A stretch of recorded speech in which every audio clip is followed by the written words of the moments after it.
What I know to be true is that food can either make or break your hormones.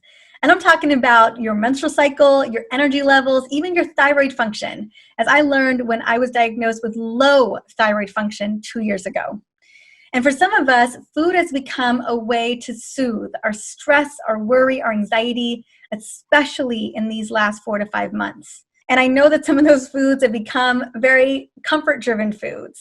And there's probably a good chance that you've even felt bloated, gassy, or headachy after eating certain foods, or that you notice that your body just feels inflamed or off. Over time, things like brain fog, energy crashes, skin rashes, even weird hormone symptoms begin to show up. Now, one of my biggest aha moments around food and the impact that food had on my body occurred when I did a 21-day detox with my husband, who, it was a long time ago, so we may not have even been married at the time, but we ended up eliminating several foods like gluten, grains, dairy, alcohol, sugar. I mean, the list was extensive.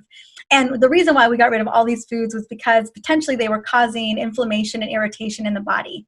And what was so interesting, I guess I wasn't surprised, but at the end of the 21-day program, we felt amazing.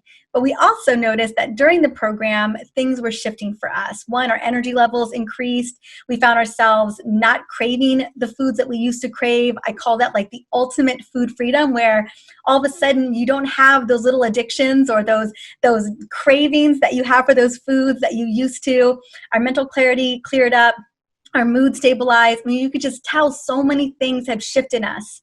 And what it ended up doing is shifting my perspective around eating food in general.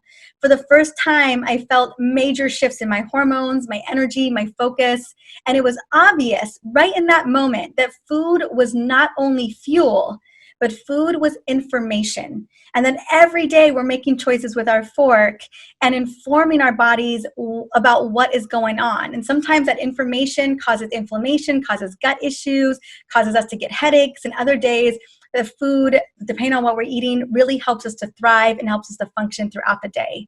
Now, in today's podcast episode 215, I'm actually going to go into how we can eat right for our hormones and what are ways in which we see that food can cause hormonal issues. So if you want to know my top 10 ways to eat for your hormones, I highly recommend listening to this new podcast episode, which can be found anywhere podcasts are played. And to get the rundown of how you can begin to just add in the good things, maybe crowd out the things that are creating inflammation so that you begin to feel a little bit better. Especially this summer, it's such a great time to dive into that because there's so many yummy good foods out on the market.